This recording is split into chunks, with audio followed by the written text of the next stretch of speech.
Oriundo de uma família de Ramá. Ramá era uma cidade ali em Israel. E esse homem chamado Eucana, ele tinha duas mulheres. Aí alguém vai dizer, pastor, duas? A lei judaica, o judaísmo, ele dizia o seguinte, meus irmãos, como Eucana, ele era casado com Penina e com Ana, mas primeiro ele casou com Ana. E Ana, ela era estéril. E era quase uma lei, era uma lei que o homem então, quando ele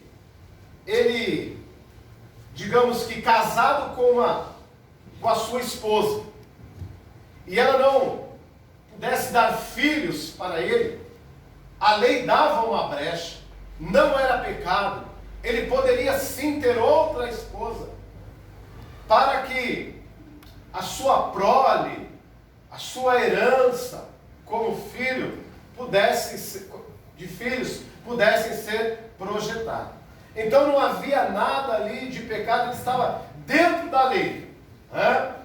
Ana não podia ter filhos, então ele casou com Penina. E diz a palavra de Deus que Penina deu vários filhos para Eucana. Mas Eucana, ele era um homem que temia o Senhor, temia a Deus. E a Bíblia diz que ele amava até mesmo mais Ana do que Penina. Porque todas as vezes que ele sacrificava ali os animais, levava como oferenda, levava como oferta ao Senhor no monte, ele não oferecia apenas para Penina e os seus filhos, mas ele oferecia também para Ana, a ponto que ele disse para Ana, olha, eu te amo também, eu não olho só para a Penina, mas eu olho para você, e para você eu te dou porção dobrada. Ou seja, ele oferecia muito mais sacrifícios para Ana do que propriamente para Penina. E a palavra de Deus diz que Ana, ela carregava uma tremenda amargura no seu coração, porque ela não podia dar filhos para o seu esposo tão amado, tão carinhoso, tão bondoso para com ela. E nós vemos, meus irmãos, que nesta história, Ana ela sempre pediu ao Senhor que o Senhor lhe desse então um filho. Mas todas as vezes que Ana pedia, ela pedia de uma forma errônea. Por que ela pedia de uma forma errônea? Porque ela pedia um filho para ela, somente para ela. Ela orava para ela, ela pedia para ela, ou seja, ela era egoísta, porque tudo o que ela fazia, tudo o que ela oferecia a Deus, todos os seus sacrifícios, ela só olhava para ela. E ela via Penina como uma rival. E como rival, ela queria ter filhos para mostrar para Penina que ela também podia. E a palavra de Deus diz que ela incessantemente pedia ao Senhor, era amargurada de coração, tinha tristeza no seu coração, mas em nenhum momento ela soube pedir ao Senhor da maneira correta. Até que um dia, meus irmãos, ela tem um contato tão grande com Deus, até que um dia ela tem uma intimidade tão grande com Deus, que através do Espírito Santo, então, Deus desperta o seu coração, para que ela faça um voto digno diante de Deus. Então ela pega e diz, olha Senhor, se o Senhor me der um filho, se o Senhor me der este presente, se eu conseguir de fato passar por essa humilhação, porque ela era humilhada pela sua rival. Muito mais do que isso, ela era amaldiçoada pela sociedade. Então ela disse, Senhor, se o Senhor me abençoar com um filho, Assim que ele for desmamado, eu levarei ele ao templo para servir ao Senhor. Parece que agora ela consegue então ter um pedido correto. Parece que agora o alvo dela, parece que o propósito do seu coração agora muda de figura. Porque agora ela não quer mais o filho para ela, mas ela quer o filho para servir ao Senhor, para dar ele para Deus. Sem contar que os sacrifícios que ela fazia eram sacrifícios terrenos. O sacrifício que ela fazia era do patamar dessa terra, não subia aos céus. Tudo que ela fazia, simplesmente, ela fazia pensando nas coisas de baixo e não nas coisas do alto. Mas parece que agora há no seu coração um despertamento, porque ela não quer o filho para ela, e nem para disputar com a sua rival. Mas agora ela diz que o filho será de Deus. Ela muda totalmente a sua caminhada, muda o seu jeito, muda o seu pedido. A ponto, meus irmãos, que quando ela foi falar com o profeta Eli, o seu quebrantamento era tão grande diante de Deus, que o próprio até confundiu e pensou que ela estava embriagada. A ponto que o sacerdote disse: mulher, por que você está se embriagando? Por que você está fazendo isso? Ela disse: não, nada disso. Eu estou atribulada de espírito. A tristeza é tão grande no meu coração que eu não consigo nem orar mais. E existem de fato orações, meus irmãos, que nós fazemos para o nosso Deus, que nós não conseguimos. E nós não sabemos orar. Ainda que alguém muitas vezes, quer intimidar alguém, quer mostrar para alguém que sabe orar, a Bíblia diz que nós não sabemos orar. As maiores orações que nós fazemos é naquele momento que nós não conseguimos orar. E a palavra de Deus diz que o Espírito Santo de Deus é que intercede por nós com gemidos inexprimíveis. Esta é a maior oração que o nosso Deus ouve. É quando da nossa garganta não consegue sair som algum.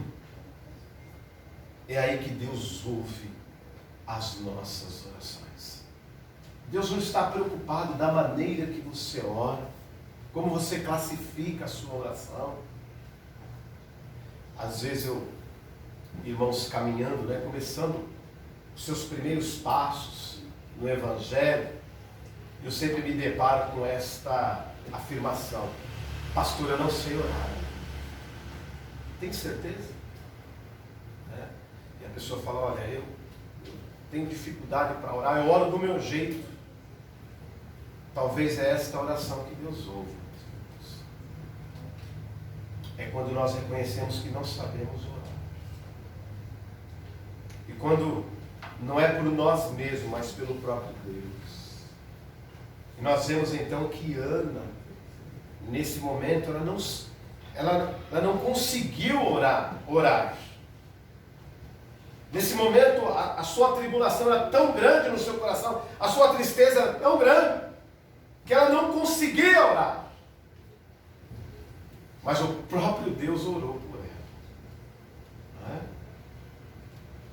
E a palavra de Deus diz que assim que ela faz a sua oração que só consta na Bíblia depois que ela ganha Samuel, ela declara a Deus que ela iria dar esse menino para ele. Assim que desmamada, ela ia levar esse menino até o templo. Era um momento muito difícil. Esse momento que Israel estava passando era um momento muito difícil. Eles não tinham rei. Eles eram guiados pelos remanescentes da tribo de Judá. Alguns líderes que sobraram das 12 tribos, era justamente esses que estavam liderando o povo. E o povo sem um líder é muito difícil, meus irmãos, de caminhar. E cada um falava uma coisa, naquela época não havia um líder. E os remanescentes da tribo estavam liderando. E justamente o filho que posteriormente Ana iria dar luz, ele seria um dos juízes de Israel. Nós vemos, meus irmãos, que Ana, então, ela não apenas pede a Deus, ela não apenas suplica a Deus, mas ela consagra o seu filho para Deus. Ela entrega o seu filho para Deus. Israel estava passando naquele momento por um momento muito difícil, socialmente falando, economicamente falando, politicamente falando, porque os filhos desse sacerdote ali, eles roubavam o templo. Na hora da consagração ali, que as pessoas levavam os animais para serem consagrados no templo, o que eles faziam?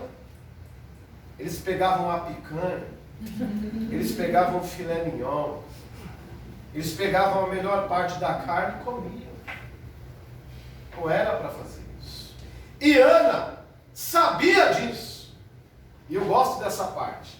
Mas olha que interessante. Ela, naquele momento, não iria entregar o seu filho a Eli e nem para os filhos de Eli, mas ela ia entregar o seu filho para Deus. Tem muitas pessoas na igreja que eu não vou fazer isso, eu não vou fazer aquilo, eu não vou dar dinheiro, eu não vou fazer aquilo, eu não vou fazer aquilo outro, por causa do pastor, por causa de outro irmão, por causa disso, por causa daquilo. Lembre-se, meus irmãos, que você não faz nada para o homem, não. Você faz para o Senhor. Se o homem está certo ou se o homem está errado, eu vejo muito cristão, criticando o nosso presidente, ele é isso, ele é aquilo outro, ele é desse jeito. Não importa, meus irmãos, nós como servos de Deus devemos orar por ele. Nós devemos, como crente, obedecer. A Bíblia nos ensina sobre isso. Sabe, meus irmãos, eu sempre pensei nisso. A nossa sociedade, hoje há muitos jovens que são mortos pela polícia, entre aspas, outros presos. Por quê? Porque desde criança o pai e a mãe incultou na mente da criança que a polícia é má, que a polícia é isso, que a polícia é aquilo. Então a sociedade vê sempre os policiais como algo negativo. Aquilo que nós ensinamos para os nossos filhos, meus irmãos, é aquilo que vai perdurar na sua vida. Então nós devemos ensinar os nossos filhos a obedecer às nossas autoridades, seja elas más ou boas, mas devemos sim ensinar os nossos filhos para que tenham a bênção de Deus, para respeitar as nossas autoridades. Fico muito triste quando servos de Deus xingam os nossos governantes. Nós vemos aqui nesse texto especificamente um exemplo disso. Ana sabia que os filhos do sacerdote ali, eles eram ladrões, mas mesmo assim, ela entrega o seu filho lá no templo, porque ele não ia servir os homens, mas ia servir a Deus. Por isso, Samuel foi o último juiz de Israel. Não era apenas juiz, mas era profeta também. Homem de Deus, a qual a sua vida nunca houve nada que denegrisse o seu nome ou a sua imagem. Diz os historiadores que Davi morre, que Samuel morre nos braços de Davi. Conforme então nós vemos aqui esse texto, conforme o tema da mensagem, a resposta vem do alto. Então nós vemos que em todo momento, quando ela pediu, quando ela desejava ter seu filho, e ela fazia disso, ela esgotava então tudo que ela podia, mas tudo isso era terreno, nós vimos que ela não alcançou nada. Mas quando ela pede para Deus, quando ela olha para Deus, aí nós vemos que do céu vem a resposta para a sua vida. Então, meus irmãos, não adianta muitas vezes nós lutarmos com as coisas deste mundo. Não adianta muitas vezes nós usarmos as armas desse mundo, os artifícios deste mundo. Porque muitas vezes Deus não irá responder às nossas orações. Porque a verdadeira resposta, ela vem de Deus. A verdadeira resposta, ela vem do alto. Então, se você procura resposta para os seus problemas, respostas para as suas dificuldades, respostas para as suas situações, que você possa esperar do alto. E não dos homens.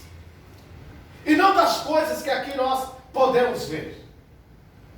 A nossa fé, a genuína fé, não é naquilo que nós vemos, mas é naquilo que nós não vemos. É no impossível. Esse é o Deus que nós servimos. É o Deus do impossível.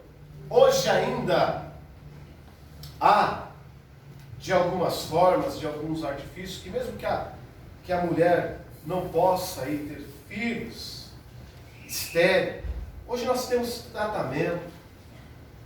Ela não leva nenhum jugo de amaldiçoada. Mas naquela época era muito triste. Uma mulher que não podia ter filhos, meus irmãos, ela tinha pela sociedade que ela era amaldiçoada por Deus. E Ana carregava isso sobre os seus ombros. Uma mulher amaldiçoada. Até o momento que ela para de se comparar, que ela para de pedir a Deus por coisas terrenas, e agora ela começa a esperar o verdadeiro milagre vindo do alto. Todo milagre vem do alto. Não há milagre terrenos. Olha, você viu um milagre que aconteceu aqui na terra? Não há. A cura dessa pandemia é uma resposta de Deus, um milagre dele, que vem da onde? Que vem do alto. Ainda que a medicina importante entrará com seus recursos, muito bem, mas de tudo, a resposta para isso virá do alto. Eu estava estudando essa semana sobre a gripe espanhola, que houve na década de 20, né? E é interessante que naquela época se colocava máscara até no gato, no cachorro, né? E quando então surgiu a vacina, né, naquela época, quando surgiu a vacina, o que aconteceu?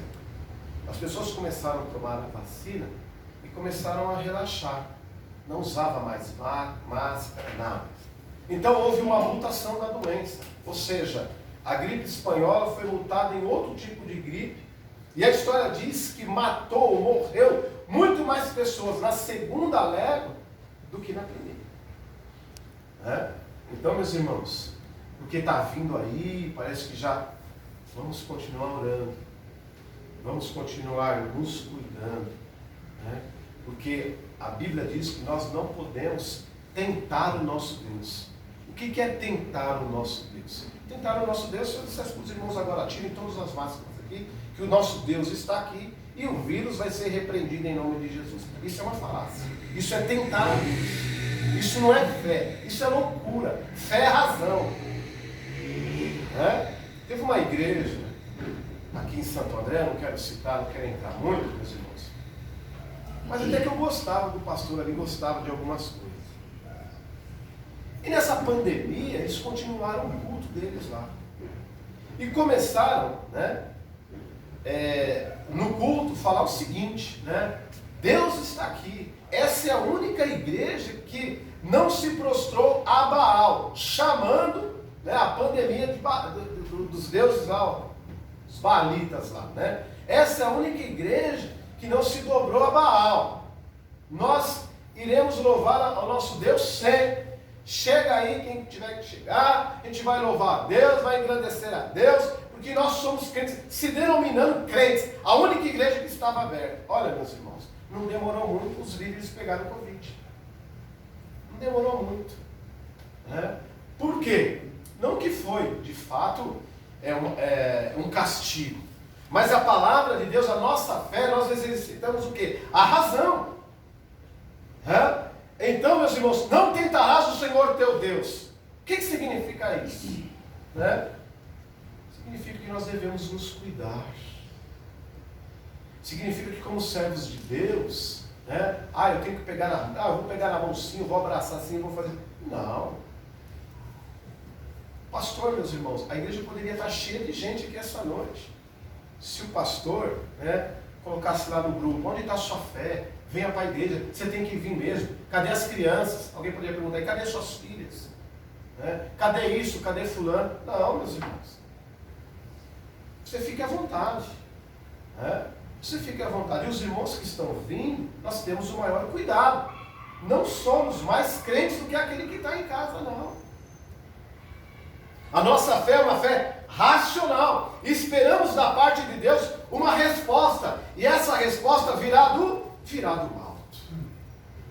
Então nessa noite, meus irmãos, nós possamos ser igual a Ana. Que paremos de lutar com as armas dessa terra. Que paremos de lutar com as coisas terrenas. A nossa fé deve estar baseada em Deus. A nossa fé deve estar baseada em Cristo Jesus.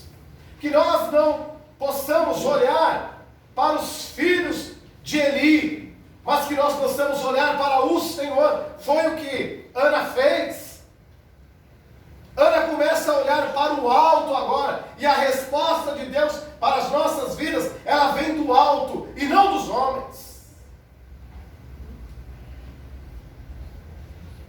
Esta semana nós vimos aí os escândalos, né, que os servos de Deus têm feito.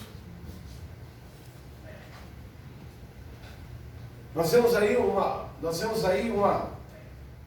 parlamentar matando o seu próprio marido, pastor. Nós vemos aí também, né, um prelado roubando a própria igreja, a própria comunidade. São muitos, mas muitos os escândalos. E nós devemos cair junto com eles. Porque ele fez isso, eu devo fazer também. Não! Nosso parâmetro, nosso padrão se chama Jesus Cristo. Amém. O meu parâmetro, ele se chama Jesus. Tem pessoas, já vi certos pregadores dizendo assim, não olha para mim não, olha para Jesus. Eu não sou digno de ser imitado, mas faço de tudo para alguém me imitar. É diferente. Paulo diz, sede meus imitadores como eu sou de Cristo. Então nós, como servos de Deus, devemos ser, sim, modelos para este mundo.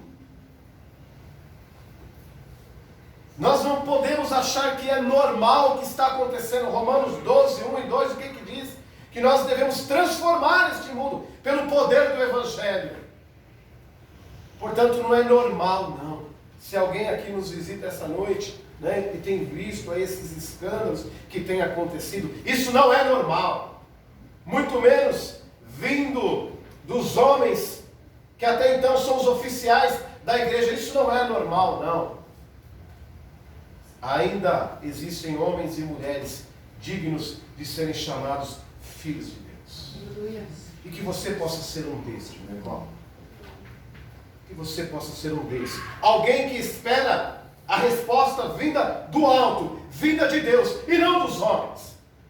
Muitas pessoas têm reclamado dos nossos governantes, muitas pessoas têm reclamado das autoridades, porque esperam resposta vindo deste mundo aqui para a sua vida. Não. A resposta verdadeira ela virá sempre do alto. Desse mundo aqui nós iremos nos decepcionar? Sim, mas vindo de Deus, não. A resposta verdadeira, ela vem de Deus, ela vem do alto para as nossas vidas. Nós vemos então que Deus contempla Ana com um filho. E ter um menino naquela época era uma marca registrada que a geração ia ser uma geração abençoada ou uma geração abençoadora. E Deus deu para a Ana muito mais do que ela pediu. Muito mais do que ela pediu. Nós vemos que a vida de Ana foi marcada de uma forma que até hoje nós falamos e pronunciamos a respeito dela. Nós vemos que o que ela pediu para Deus era pouco, mas o que Deus deu para ela foi muito mais do que aquilo que ela pediu. É isso que Deus faz na vida daqueles que o servem. É isso que Deus faz na vida daqueles que honram o seu nome. Aquilo que pensamos, ou aquilo que nós queremos ter, para Deus é pequeno, quando nós colocamos as nossas vidas diante do Senhor.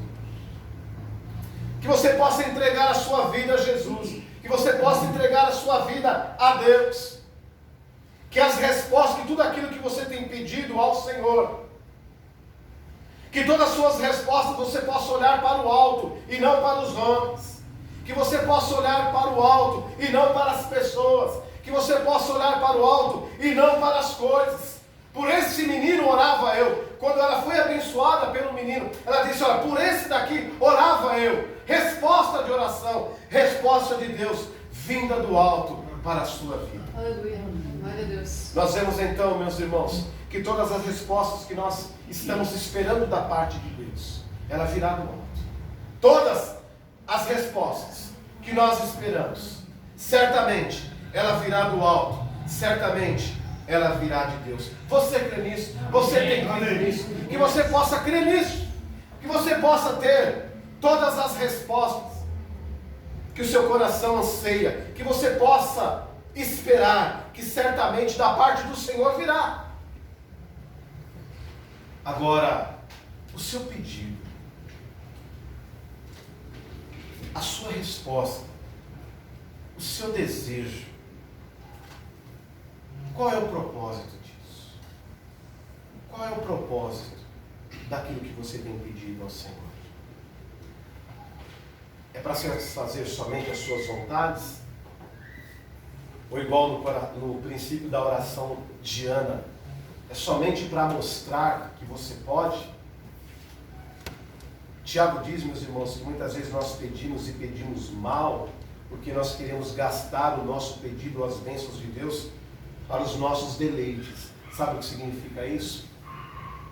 Muitas vezes aquilo que você tem pedido ao Senhor é para satisfazer único e exclusivamente você, e não para abençoar quem está ao seu redor. Ana queria apenas satisfazer o seu desejo de ser mãe, mas o Senhor queria muito mais do que isso. O Senhor queria